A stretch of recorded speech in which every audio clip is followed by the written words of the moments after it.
নেতাজি, অনেকদিন ধরে চিঠি লিখবো ভাবছিলাম, কিছুতেই আর হয়ে উঠছিল না। আজ কোনো একটা ঘটনা নিরিখে তোমাকে চিঠি লিখতে বসলাম।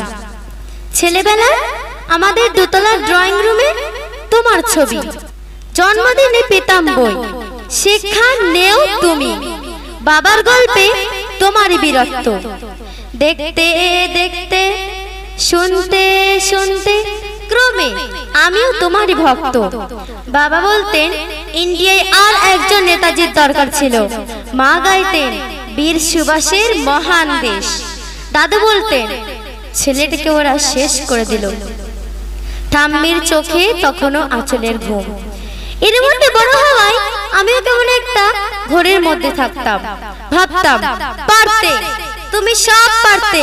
যদি আর একবার আমাদের মধ্যে তোমাকে পেতাম, আজ উত্তর 40-এও আমার একই ঘোর, পারতে। কারণ দেশের মাটিতে দেশপ্রেমের মতো একটা জোরালো ঝাঁকুনি দেওয়ার মতো ক্ষমতা তখন কারোর ছিল না। এখনো আছে কি? তুমি চলে যাওয়ার পর দেশ কত প্রমোশন বসেছে। ভারতের পূর্ব পশ্চিম উত্তর দক্ষিণে কোন বীর, কোন সন্ত, কোন দয়ালু বৃদ্ধকে দেখে ভুল করেছে সবাই, ছুটে গেছে তুমি মনে করে, কিন্তু ফিরেছে মাথা নেড়ে। তবু তোমাকে পাওয়ার আশায় বুক বেঁধেছে। তুমি তো শুধু বসুবাড়ির নাও, গোটা ভারতবর্ষের মণিকোঠার হীরা, যার আলো শুদ্ধতা কালোকে সাদা করতে পারে। এই বিশ্বাসের উপর ভর করেই ভেবেছিল তুমি আসবেই, তুমি আসবেই, কিন্তু এলে না।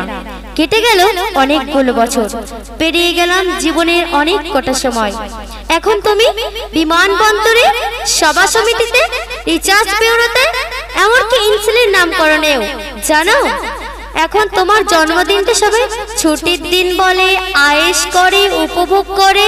আর ছেলেরা তারা তো দেশের থেকে বিদেশের খবর বেশি রাখে, আর মেয়েরা তারা তো স্বাধীনতার ভেলায় চড়ে হতচকিতা, শুধু মাটিটা কাঁদে। সেই কান্না যেন ভূমিকম্পে ধরায় বন্যা হয়ে চারিদিক ভাসিয়ে দেয়। এখন কি অভিমান করে শুয়ে থাকবে রেনকুচিতে? আরে যখন ঘরের উপরে 47-এর রক্তের হোলি খেলা, ধর্মের জিতেরে, তখন ছাড়াশি আওয়াজ, আমি সুভাষ বলছি। মেয়েটা দৌড়ে দৌড়ে এসে বলবে, মা মা দেখো উনি আসছেন। পাশের বাড়ির মেসোমশাই ডাকবেন জানালা দিয়ে, বৌমা আমি বলিনি উনি আসবেন। জানালার ধারে দাঁড়াবেন মায়েরা, যাদের ডান হাতে শঙ্খ, বা চোখে জল, নদী হবে উত্তাল পাতাল, ভরাল মাঝিয়ে চেঁচাবে, উনি আসছেন। সবুজ মাটিতে শিশুদের হাতে পতাকার দোলা, উনি আসছেন, উনি আসছেন, উনি ফিরে আসছেন। তোমার হারিয়ে যাওয়া জন্মদিনের ভেতর থেকে উবে আসুক আর একটা দেশ। আজ স্বাধীনতার ঠিক আগের মুহূর্তে তোমাকে আমার ইচ্ছাটি শ্রদ্ধা নিও।